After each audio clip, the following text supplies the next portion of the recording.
everyone, Jan here from OneChurch.to Church Life team, and it's my privilege to spend the next couple of minutes with you and bring some encouragement to your day. I hope you're experiencing joy in the midst of all this suffering. And maybe you're thinking, Jan, joy really in the middle of a pandemic? That's like searching for Waldo. But I have found that joy is possible. And I have an acronym to share with you that I learned as a little girl. And I found that it helps me remember how I can really have joy no matter what's going on in my life. Joy, simple. Jesus, others, and you. So Jesus first. As followers of Jesus, we have the privilege every day of giving the day to him and saying, Jesus, I love you.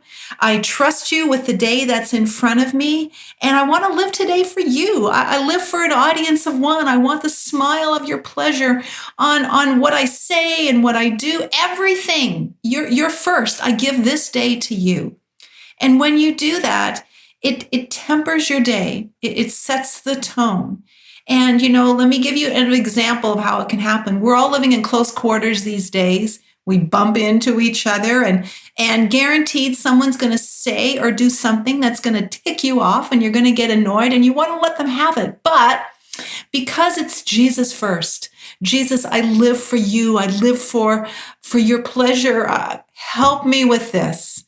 And you know what he does? And what could have been a really messy altercation gets filtered. It goes through his presence, as it were, because you've put him first. And it sets the soil of your heart, gets it ready for joy to blossom. Jesus first. It's the best way to live your life. And then others. Putting others first is not what our culture does. It's very countercultural. Our culture says it's me first and it's my needs and what about me? And I get it. I know I can easily slip that way most of the time. But I know that for me to experience joy happens when it's Jesus and I put others first. And because Jesus is living in me, the character, the heart, the love, the servant ways of Jesus are possible to be cultivated in and through my life. So let me give you a couple of examples of how you might be able to put others first today. How about listening intently? We all have people that we're now in very close quarters with. Listening intently to them can be a real way of serving them, where we put down our phone, we stop the Instagram feed, and we just give them our unadulterated attention and time.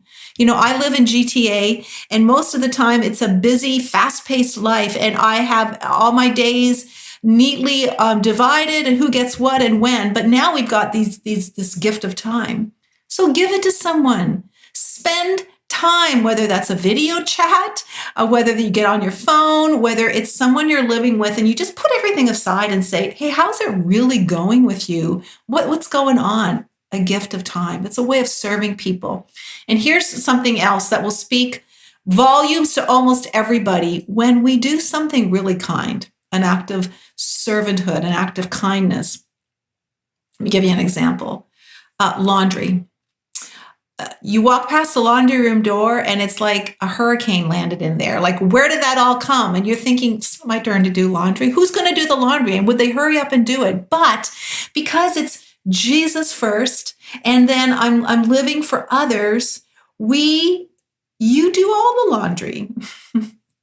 Even the stuff that's not yours. You do it, you wash it, you fold it, you neatly put it in the respective rooms because you're doing this to serve. And you may not get applauded. Nobody may recognize your hard-earned efforts. And sometimes people even get ticked off that you didn't wash it the right way or whatever. But you know in your heart, Jesus, I did this to serve. I did this to serve. And when you put Jesus first, I live for you today, Jesus. When you say, okay, and I want to have your heart reflected in the way I serve people, the way I love people, I put others ahead of myself. Guaranteed, you set your life up to be a candidate for joy. Jesus, others, and you. What a wonderful way to spell joy. I pray it happens for you today. So can I pray for you? Jesus, you know we are but human, and we don't always be carriers of joy. But I'm praying today, Lord, would you give joy to those who really need it? Would you remind them you are our joy? And Father, as we determine to live for your pleasure and to help others, may we see a new kind of joy, a kingdom joy, be cultivated in our lives. In Jesus' name, amen. Bye, guys.